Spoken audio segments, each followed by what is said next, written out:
안녕하세요, 김종환입니다. 자, 오늘은 5점에서 그 백이 뚫 때 흙이 조금 편하게 이렇게 방어하는 법 알려드리겠습니다.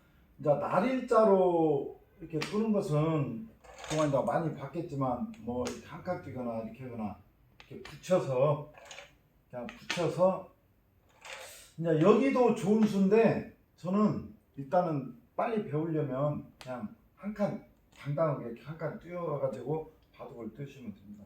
그래서 이제 보통 초보자들이 이렇게 뚫 때 막 여기를 막 흙집이라고 해가지고 어떻게든지 여기를 집을 지키려고 이렇게 하다 보면 어떻게 보면 좀 스트레스 받을 수가 있어요. 이게 이 바둑을 두실 때 처음에 제가 나는 이렇게 뚜고 집도 짓고 이 2점을 공격을 하겠다. 그리고 상대방들을 포위 안 당하겠다.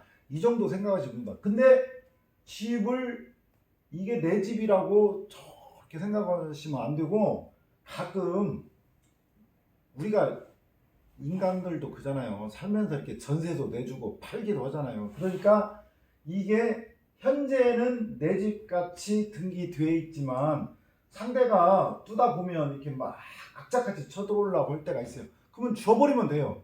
주고 더 좋은 걸 이렇게 찾으면 돼요. 근데 악착같이 여기만 그냥 끝까지 처음부터까지 이건 내 집이다 하면은 땅값도 안 오르고 별로 재미를 못 봐요. 그래서 당당하게 이 석점은 현재는 내 집이지만 예를 들어서요. 자, 100이 여기 떴어요. 그러면 흙은 큰 자리를 두면 돼요. 그럼 100은 그냥 악착같이 여기 쳐들어와가지고 이렇게 주세요. 주고 예를 들어서 더 앞으로 개발이 한참 땅값이 오를 때를 차지하면 됩니다. 그래서 한 가지 예를 들은 것이고, 물론 이제 뭐 여기가 그래도 좀 막는 게 좋겠다 하면 그냥 이 정도 막는 것은 괜찮은데 초반에는 좀 큰 자리 두는 게 좋다. 자, 여기를 이렇게 두고 백도 뭐 이렇게 이제 보통 이렇게 2칸이나 막 이상하게 이렇게 두는 경우가 있어요. 2칸. 이거나 이런 것은 좀 익숙한데 뭐 이렇게 벌리잖아요. 그러면 제 강의를 많이 들으신 분은 알 거예요. 그냥 감각적으로 여기를 두면 돼요. 여기나 여기. 왜 그러느냐? 자, 이 백에게 이런 쪽으로 오면은 양쪽에 공격을 당하잖아요. 양쪽에 공격 당하는 것은 안 좋다. 그냥 여기를 이렇게 힘차게 한 칸, 상대가 2칸 떴으면 저 2칸 뛰어요. 그냥 예를 들어서 막 이렇게 씌워가지고 막 집을 막 지는 것도 좋은 수고, 뭐 이렇게 여기 뚫는 것도 제가 볼 때는 괜찮아요. 그냥 이렇게 이런 데도 좋아요. 그냥 자기가 바둑은 자기가 뜨고 싶은 대로 떠야 실력이 늘고 재밌다. 재밌어야 빨리 늘거든요. 제가 지금 그 바둑 어린이들을 지금 저도 오랫동안 했기 때문에 이렇게 가르치는데 가끔 학부모님들이 이렇게 바둑을 이렇게 지금도 바둑을 뭐 아이들 좀 배우면 저는 무조건 바둑 보내라고 해요. 지금은 이제 학원이 옛날에는 이창호 열풍이 있어가지고 바둑학원 문만 열었다 하면은 막 좀 표현이 그렇지만 바글바글 했어요. 아이들이 막 문전성시를 이뤘는데 지금은 바둑이 쇠퇴한 건 아니고 그 방과 후 학교에 일주일에 뭐 한 2번, 3번 이렇게 살짝 맛보기 식으로 하는 건데 그것을 하다 보니까 그 학교에서 5교시 수업을 하고 막 하다 보니까 막 영어 수학 가르치고 뭐 피아노 태권도 뭐 이렇게 하다 보니까 그 바둑이 약간의 시간이 잘 안 맞아가지고 그냥 아이 학교 방과 후는 잠깐 이렇게 하는 거니까 학교 방과 후로 이렇게 쏠림 현상이 일어났어요. 그러다 지금 방과 후는 모든 학교에 거의 대부분 들어갔는데 일단은 깊이 있게 이렇게 할 수는 없지만 저는 방과 후도 좋은 상황이라고 봐요.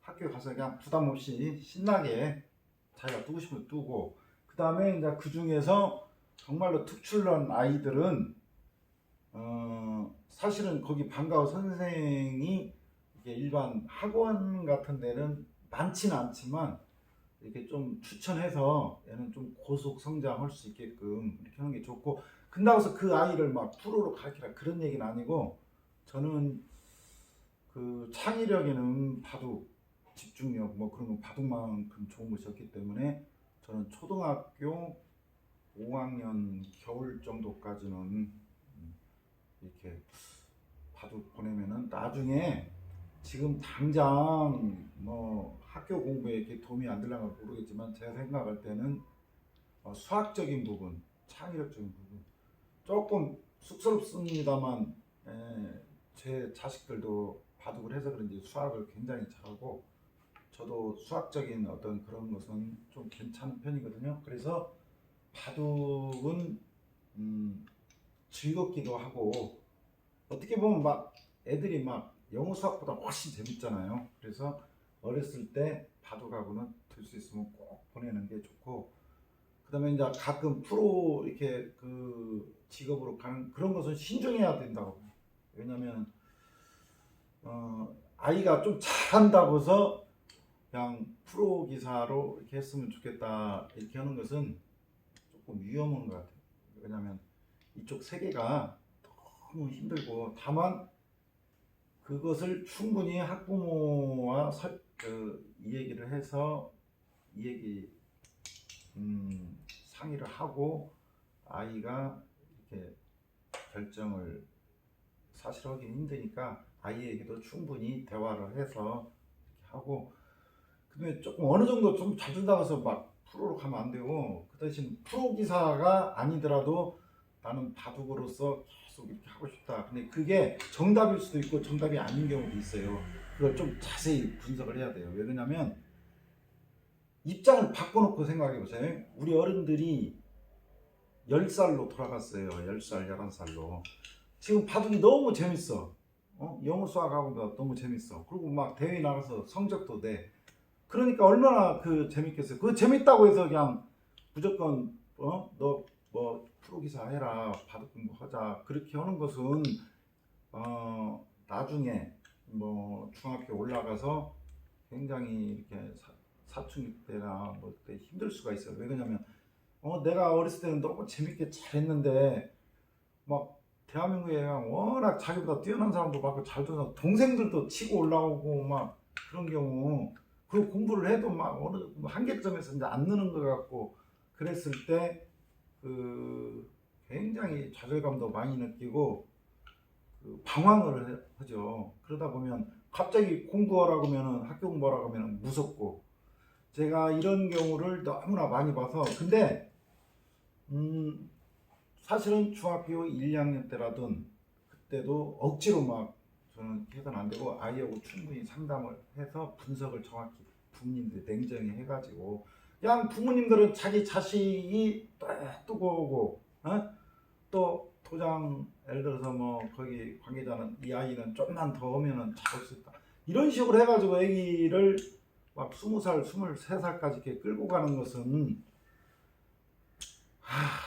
그냥 좀 아닌 것 같아요. 그래서 이제 좀 그런 부분은 조금 부모님들이 냉정하게 아이와 충분히 이렇게 대화하고 그렇게 결정하는 게 좋습니다. 이것은 인생이 달린 거기 때문에. 오늘 여기까지 하겠습니다. 감사합니다.